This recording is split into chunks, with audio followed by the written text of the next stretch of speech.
Hey guys, welcome back to my channel. I thought I'd do something different this week. I thought I'd show off all the tarot and oracle decks that I have because, I have a few. And I tried to film this before and it just got to be such a long video. And I didn't want to put you guys through like an hour-long video.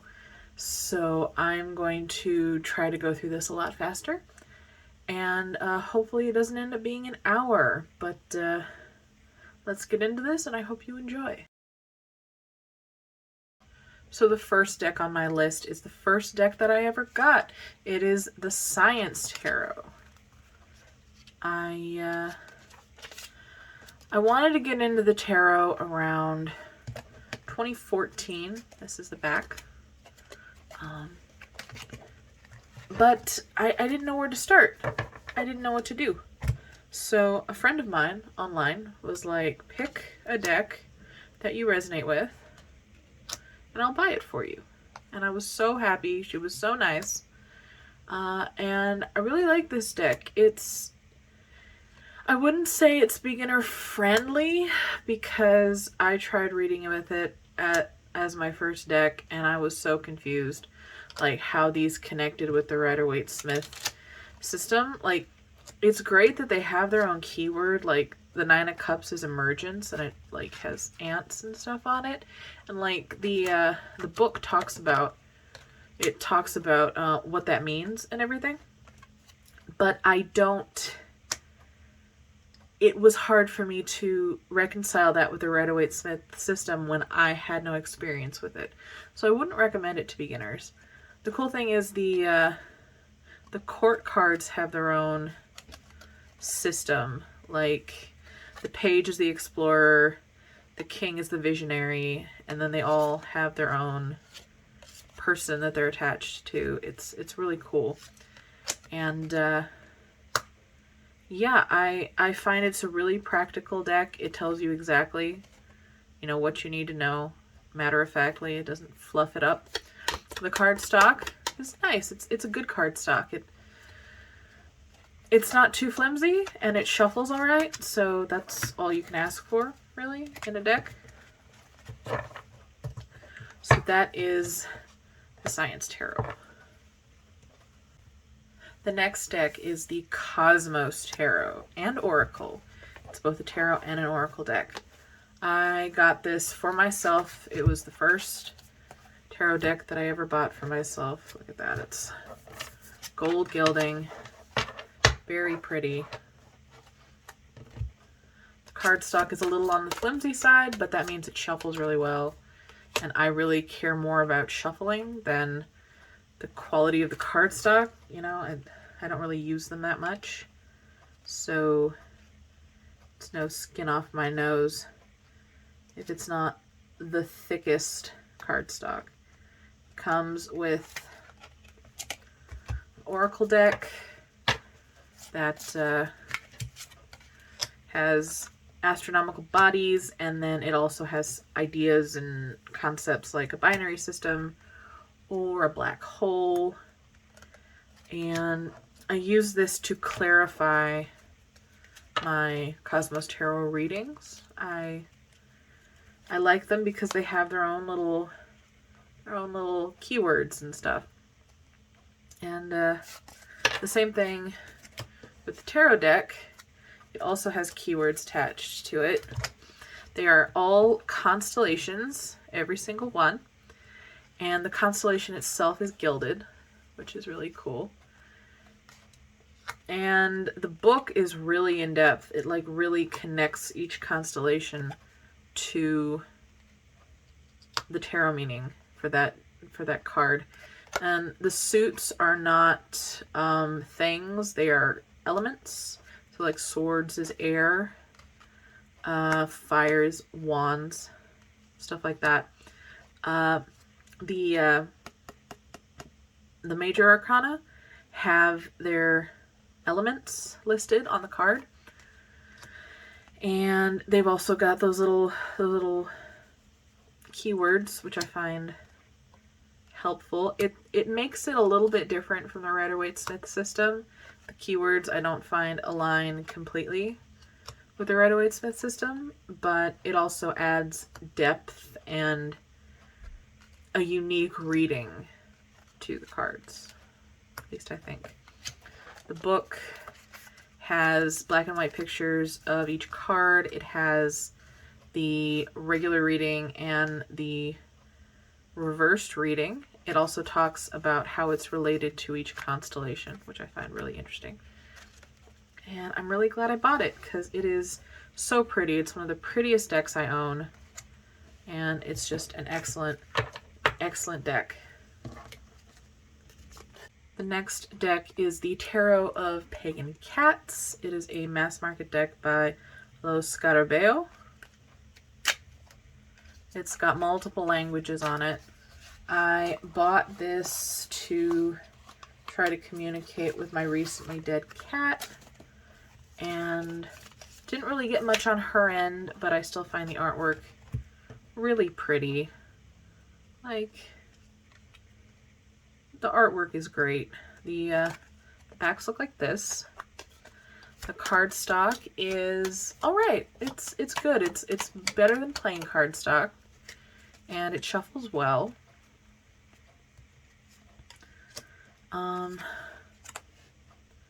It's very Rider-Waite-Smith based. It's almost every card is definitely influenced by the Rider-Waite-Smith card that it's attached to, and it's got 4 languages for each of the card names. I think it's very well drawn. The sun is a cat, isn't that cute? And yeah, like you can see, it's very Rider-Waite-Smith based. She's even got a little bandage on her. I haven't read with it in a while, but I'd like to read with it more because it's so fanciful, and it's cats, and I absolutely love cats. So that is the Tarot of Pagan Cats. The next deck, it's called the Osho Zen Tarot, but it's really more of an oracle deck, I think.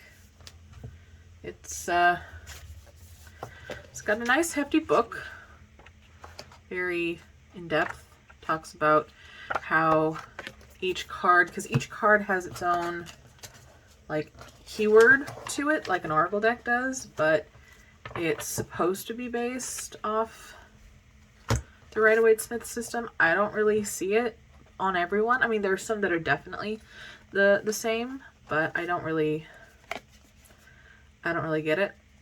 I got this for Christmas. My mom bought it for me. Now that's a card right there. Nothingness. And I asked her, you know, for a tarot deck, and it was on my list, and she got it for me. I find that's a nice gesture of good faith from my mom, who's a very devout Christian. And she got me a tarot deck. Thank you, Mom. I see this card. I have a problem with this card. I don't really read this card. In fact, I should probably take it out, but I don't think that's the best name for this card. I think they could choose something else and it would make more sense. But that's just my opinion. I haven't read with this in a while. I like the art. I really do like the art, but I really haven't, I haven't been drawn to it really lately, and I'd like to. I would definitely like to read with it because I hear rave reviews from like a bunch of people about how this does such good readings, and I would like to get in on that. This cardstock it's thicker than it is thinner, but it still bends nicely and it shuffles well. the deck isn't too thick that it's hard to shuffle. Like some decks are really thick and it's hard for me to shuffle them. But yeah, that is the Osho Zen Tarot. This next one is a fun little deck. It's called Food Fortunes by Josh Lafayette. And I don't know if I would even call it like a divination deck. I don't know if I'd call it that. It comes with a little book that just says the names of the cards and some interesting little spreads you can do. But it's a food deck. It lists breakfasts and lunches and dinners and desserts and drinks. And it's got that Rider-Waite-Smith vibe, which I find very, very pretty, very cute. And some of this is really funny. Like the hot mess is a sundae. And the names are funny. The art is cute. And the only thing I can think of that this deck would be good for, frankly, is deciding what to eat for dinner. Like, I don't know how you would divine with this. I really don't. If anyone uses this deck for divination purposes, please let me know, because I think it would be an absolute hoot to divine with this deck. But I got this because it was a novelty. I got it off Amazon. I don't really use this for divining. Sometimes I use it to pick what I'm going to have for dinner. But mostly I just keep it in my collection because it's hilarious. So that was Food Fortunes. Here's the back. It's a cute little back. My next deck needs no introduction because it is the Rider-Waite-Smith. It is the mini version. I got this to have a tarot deck on the go. It was my first Rider-Waite-Smith that I got, and I'm so glad I got it because I really was struggling reading the basic meanings of the cards. And this really helped solidify it for me. Even just reading the little white book and like just getting the small synopses of each card really helped, as opposed to reading, like, I have huge tarot books that just go in depth in every card and it's so much information. I couldn't hold it all in my brain. But everyone knows what this looks like. I don't really need to go through it. But I'm glad I got it, and it helped me learn a whole bunch. Obviously would recommend this. Next deck is an interesting one. It is called the Lumina Tarot by Inner Hue. These are the backs. And it's okay. It reads well. I like the way that it reads. It's very, very comforting, very kind. It's got black and white pictures of the cards, and then a whole thing on the light and the shadow readings, which is very nice. But the deck itself, the imagery, I got it at the same time that I got the fountain, and I sold the fountain. This art it's really nice, but I find that some of the minor arcana is a little pippish, and I'm not a fan of pip decks because I use the art as a big part of the divination process. Like every deck, if you drew the same cards, it would have a definite different meaning based solely on the art. So it's okay. It's all right. I would recommend it for soft, lighthearted, not lighthearted, but like comforting readings. It's very nice like that. But I still am not really drawn to it at the moment. Some of the art I'm not really the most fond of. I feel like it could be more diverse. But for the most part, yeah. Yeah, it's a good deck. The cardstock is on the thicker side. It is hard to shuffle because it is a thick boy. As you can see, it's hard to, a lot of decks I have a hard time getting my fingers around them, you know, so I can shuffle them. But yeah, I really think this is a good book too. This is one of the better books that I have. That is the Lumina Tarot. The next deck in my collection is a pretty popular deck. It is the Golden Thread Tarot. And this deck is unique because it's plastic. It's a nice matte plastic. The cards are very bendable and also very shuffleable. They're thin, but they're durable because they're plastic. And the gold is all, it's not filigree, it's gilding. It's very shiny. The backs look like this. And I find this is a good deck for working with darker forces. Like, I used this to communicate with some dark goddesses while I was trying to see if they would like to work with me. They all declined, but I still feel like this would be good for connecting with darker energies. Is this 2 cards? No, it's not. I like this deck. The art is a little simplistic.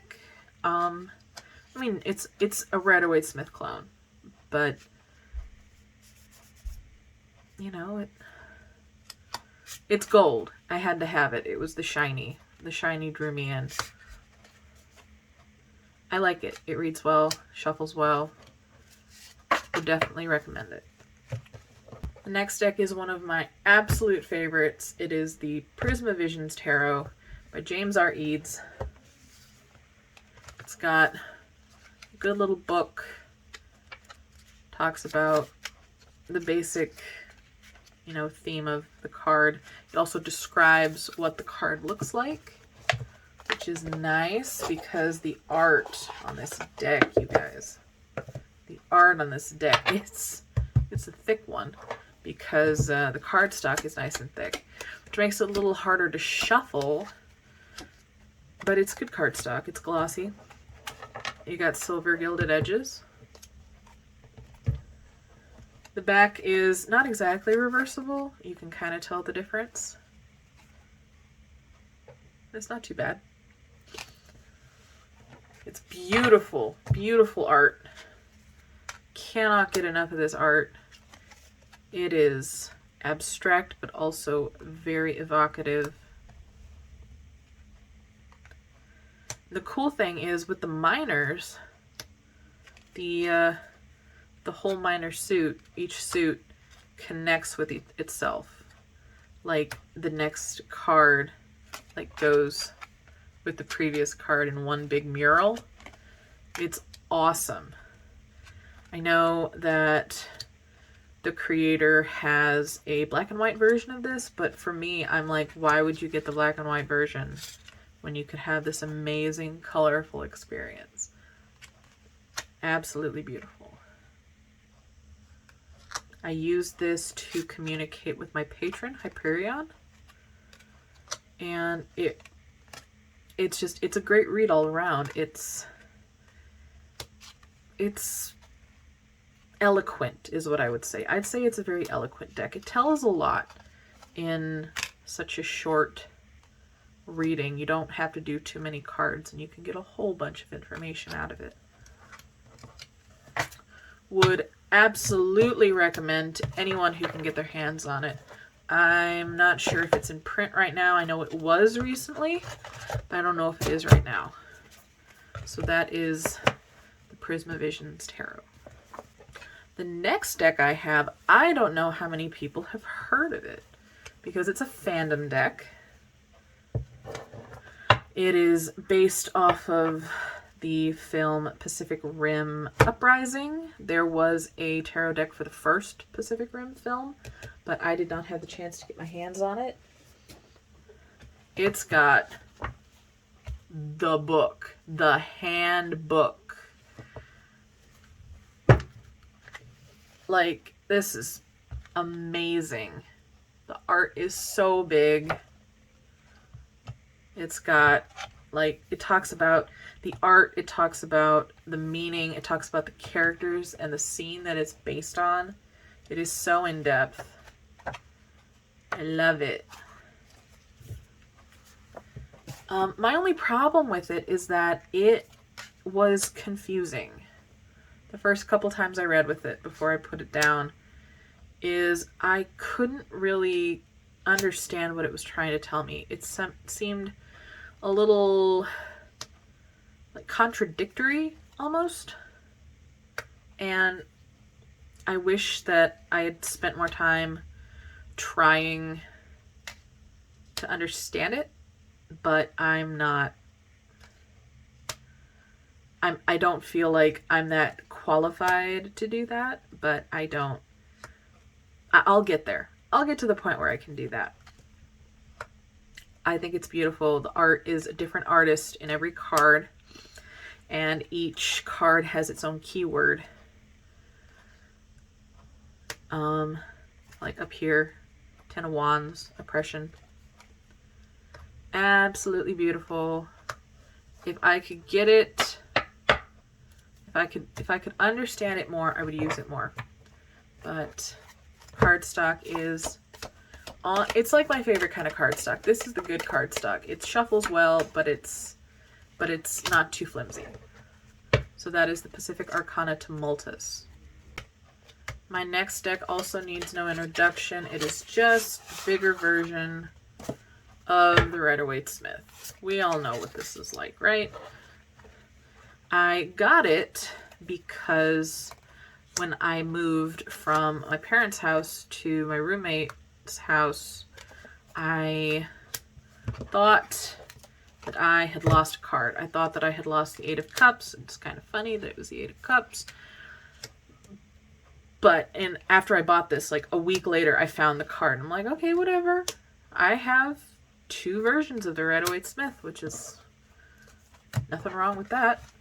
And I use this in my daily draws where it's the intuitive tarot daily draws where you draw a card and then you consider that card for the whole day, and then you come back and you write about how that card is represented by that day and like what it could mean. So I found that really interesting. I love doing that. It really broadens my horizons on, what every card means.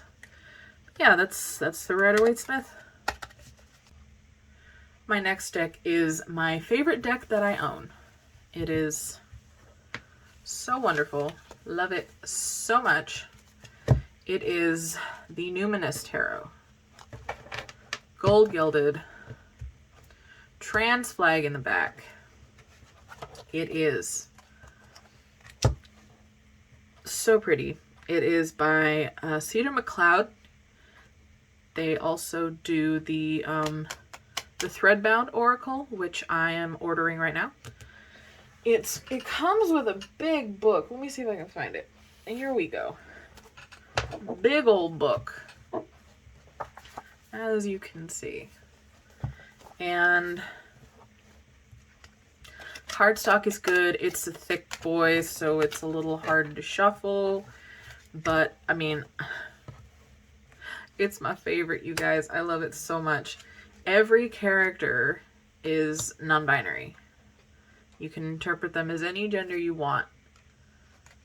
But they are first and foremost non-binary. And the suits are different. There's tomes, candles, vials, and bells. And then the court cards have different names as well. They are all gender neutral. So there's the Hanged One.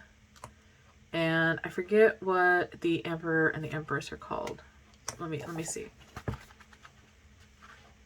The Diviner is the High Priestess. The Nurturer is the Empress. And the Founder is the Emperor. And as you can see, The book for the Major Arcana has this huge upright and reversed meaning thing. And then for each other card, it's still got upright and reversed, but it's not as in-depth. And I love this so much. It reads so well. It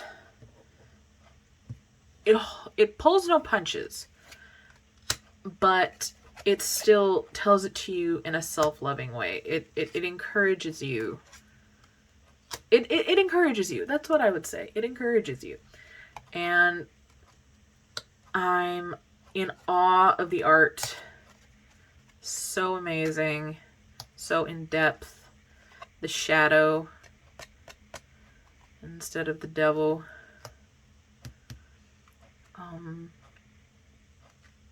Yeah, I would recommend this to anyone, especially trans people and queer people. I love it. It's my favorite. The Lovers is great. Look at that. You can get this in a print. So that is the Numinous Tarot. The next deck I got at my local Bookman's. It is the Witch's Tarot. I do not have the book or the box. I just have the cards. It was $5, you guys. I was looking for it. I saw it online and I wanted it. And I was like, oh, do I want to spend money on this? And then 2 days later, I found it at Bookman's. So it was fate. It is definitely Rider-Waite-Smith based and inspired. It's just a lot more realistic. And I find the art very beautiful. I like the backs. The backs are like bi-colors. It's awesome. Also kind of pan colors. But yeah, I haven't read much with this. I did a couple of readings to talk with my mom and my dad, and it was nice. It worked. I want to work with it more. All of these decks I want to work with more. I really do. It's just finding the right time, you know? So that is the Witch's Tarot. Next up is the Urban Tarot. Guys, this was made by a trans woman. I think she designed it before she came out. The book doesn't have any pictures, but it does have a nice long description and also the model that was used and when the artwork was completed. This was like a whole art project for her. And let's see. Where is the card that I want to talk about? Here it is. First of all, here's the back. It's kind of like the subway, right? Looks pretty cool. Here is the card I want to talk about. It is the Tower. Do you recognize it? I use this deck, and specifically this card, in my election spells. At least I did before the election. My political spells and some of the spells that I got from, I think it's Magic for the Resistance, called on using the Tower. And I used this Tower. And it's perfect. It's got exactly the right vibe. So I would recommend this to people who like New York, because this is based off of New York. This art, and I think all of the art in this book, in this deck, is used in Queering the Tarot, which I have but have yet to read. This is the cover.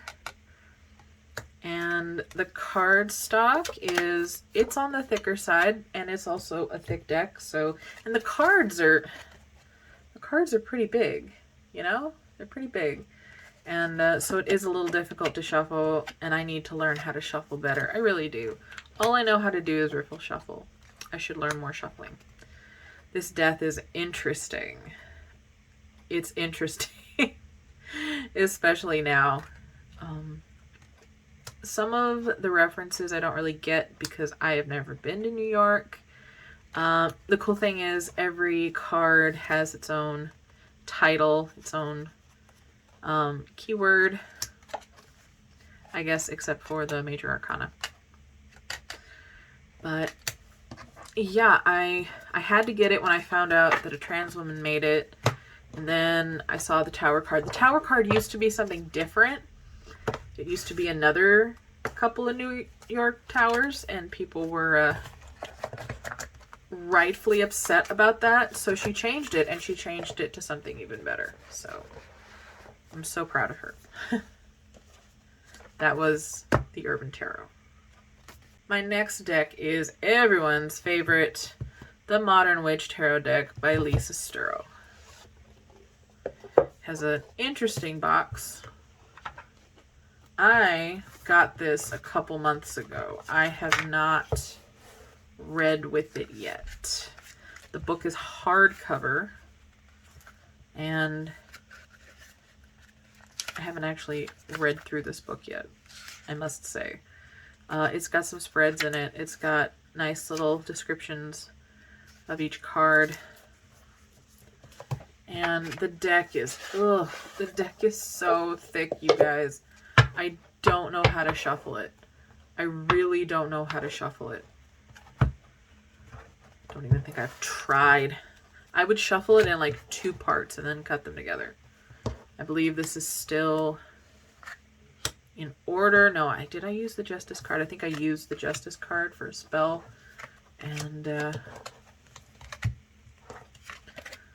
so this is mostly in order.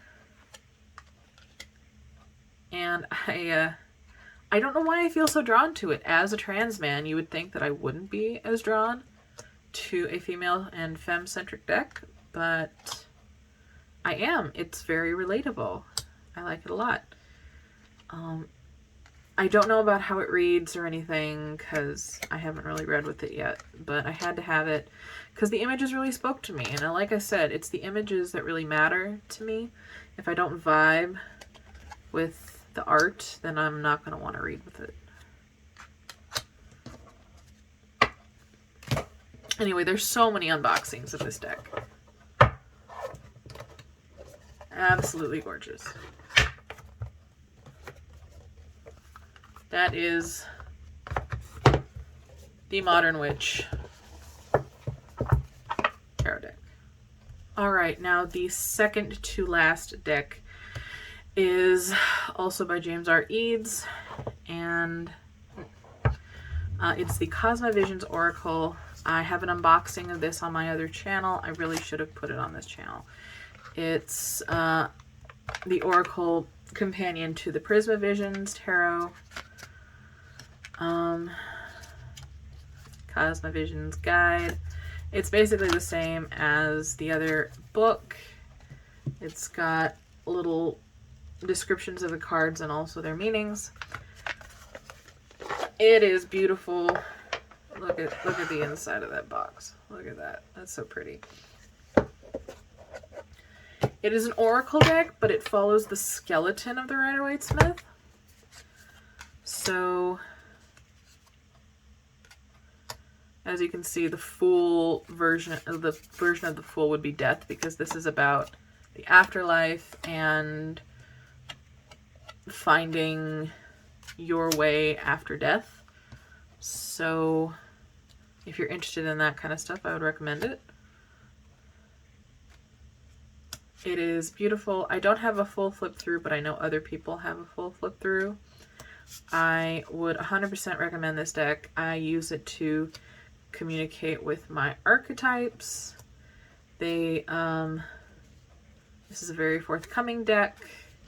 Also beautiful art, the same kind of abstract stuff as the Prismavisions. This is matte though.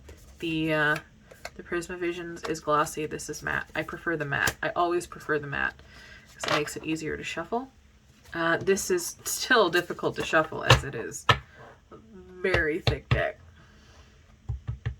But yeah, would recommend this. Love it so much. I've only had it for like a month, so I would have to give you a more in-depth review of it later. Isn't it pretty? It's so pretty. Would recommend. And the last deck in my collection is the Sacred Creators Oracle by Chris Ann. It is the mass market edition. I wanted the indie version so bad, but I just missed out on it. Like, I was like a couple weeks too late. But these are... Look at this book. This book is big boy. And it talks about... It has an essential meaning and a self-care message. And then some journaling prompts for each card. I've done some daily draws with it. I put it in my little tarot card stand that I got with the Cosmovisions Oracle. And this is for... It's for creators. It's for creative people. It's... Anyone can use it, really. But I find that it works... Well, it was meant for content creators and artists and stuff like that. It's got some great messages, and then when you open the book, it's even nicer. It's just a feel-good deck. Like, it does have shadow meanings that you can journal about, but it gives it to you in a very kind way.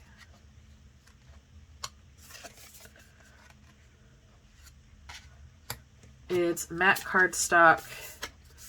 People don't like this cardstock. I don't get it. It's the mass market Sacred Creators Oracle.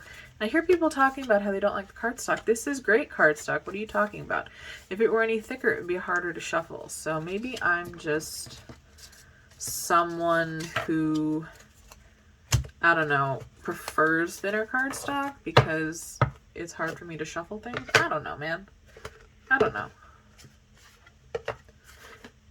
So that was the Sacred Creators Oracle. Well, that's it. Thank you guys for watching. If you like my content, consider liking and subscribing. I put out new videos every Wednesday and Saturday. And I would love to get some more followers. So if you enjoy this kind of stuff, come join me. And I will see you guys next time. Bye-bye.